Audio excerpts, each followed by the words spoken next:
just going to make up a few examples, and then we're going to decide whether or not we can add or subtract them, and then we're going to use them throughout the exercise for my examples.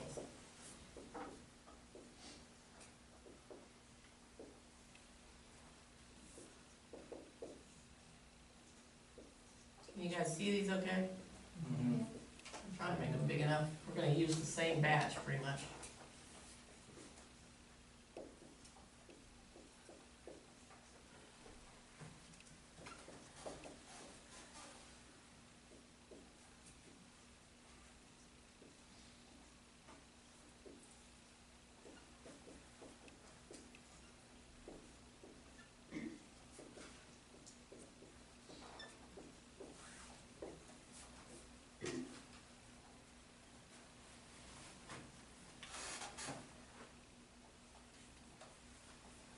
Oh, wait, one more.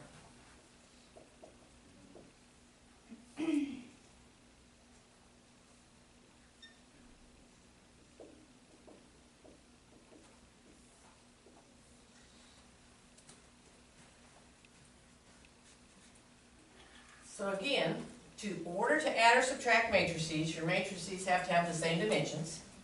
Otherwise, you just can't do it. You just say can't do if they aren't the same dimensions. And scalar multiplication can be done with any matrix. All it is if you have a number on the outside of a matrix, it's distributed across the inside. In other words, distributive property. And then I've got a slew of matrices up here we're going to use in our example set.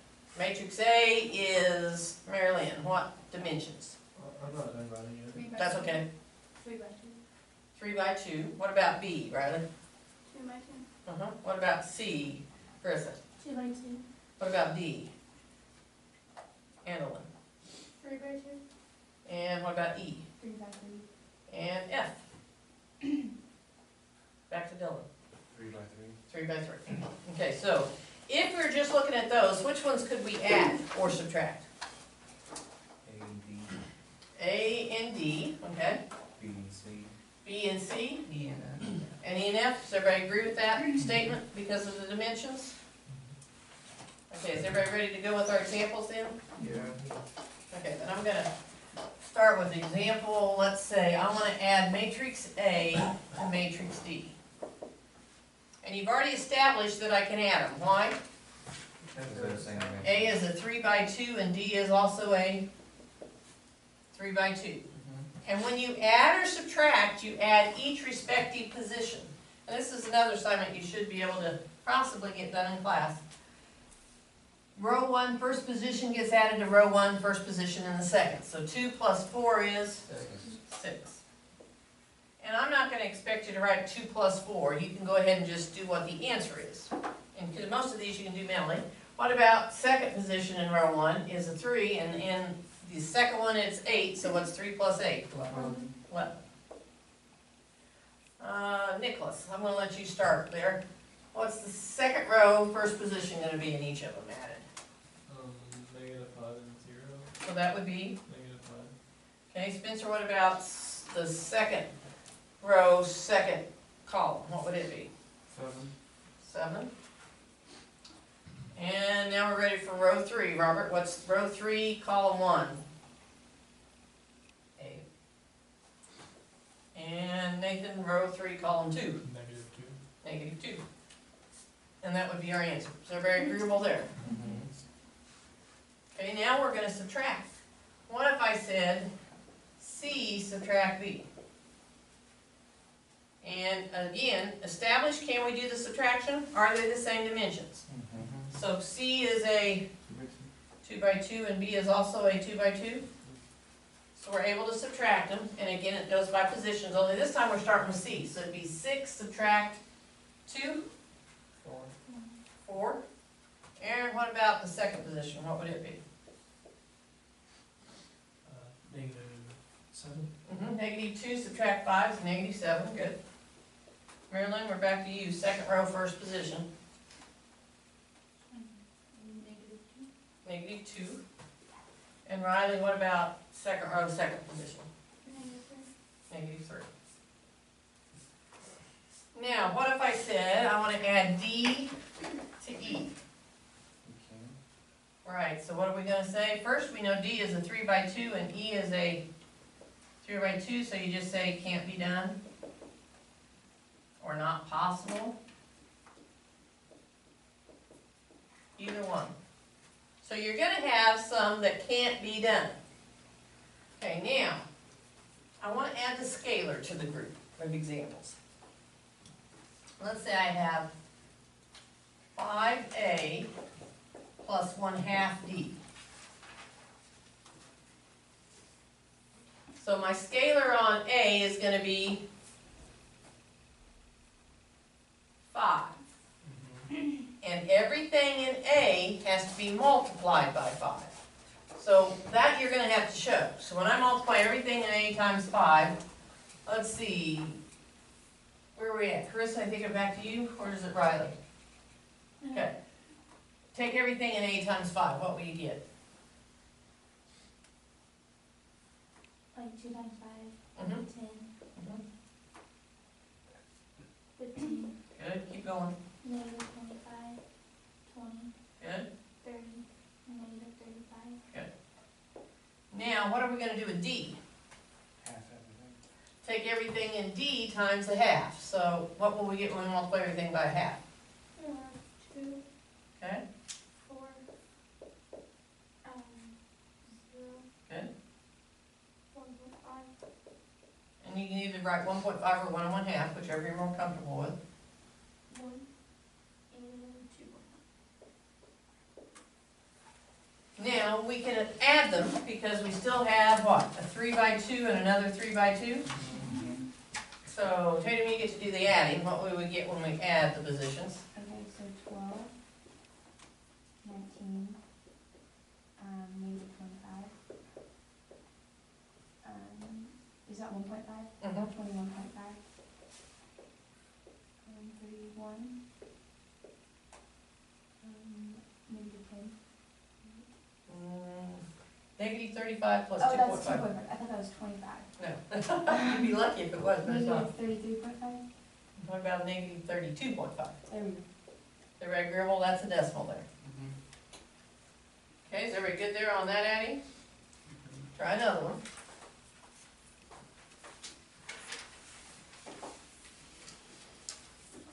And this is, again, I mentioned before that matrices are used a lot in computer programming. All cash registers at Walmart are set up on matrices. So when you buy a pack of gum, it goes in as whatever pack of gum in a specific row, column, position, and it takes away that you bought one. So it keeps track of its inventory that way. So think of large scale matrices when you're talking about an investment firm there. Let's go with E. 2E minus 3F. Can I do it? Yes. Because there are 3 by 3s. I can multiply by the scalars, right? Because there's no restrictions on scalar, everything can be. But I can also subtract them because they're both 3 by 3s. Okay, so everything in E is going to be multiplied by 2. So Dylan, what will you get on N? 12, 14, 16, negative 4, 2, 8, 6, 0, and 10. Okay, now you got a choice on the second one. How many of you like subtracting? Okay, if you subtract, you remember like minus a minus, you got to worry about that situation. Well, if you multiplied everything by a negative 3, then you would be adding, and you just have to worry about the rules of addition. Does everybody follow what I'm saying? So usually you'll make fewer mistakes if you multiply everything in the scalar by the negative. That way you don't have to worry about the subtraction cross. Okay, so Nicholas, I want you to take everything in F times a negative 3. I guess, yeah. Do you have it written down? I had to turn my hip over, so. Oh, okay. Well, it's a 0, an 8, and a 2. 0. Then we have negative 24. Good. And then a 2. Negative 6. Now the next row is 5, 6, and negative 1. Negative 15. Negative 18.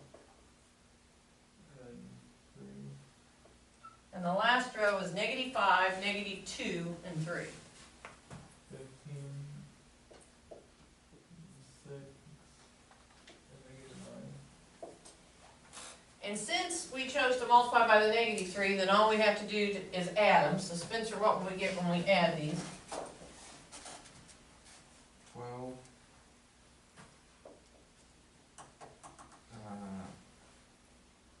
-10. Good. 10. Can we keep going? Yes. -19. -16. 11. 21. 6. And 1. Is everybody good with that? Adding, subtracting, scalar, and you could possibly have a scalar that just does this. What is, 2/3, whoa, times C? I'm not gonna have you add or subtract, I just want you to take everything in C times 2/3. So Robert, what would you get if you multiplied everything? Yes? We did the right then. No, just kind of another quick one. What will you get? 4.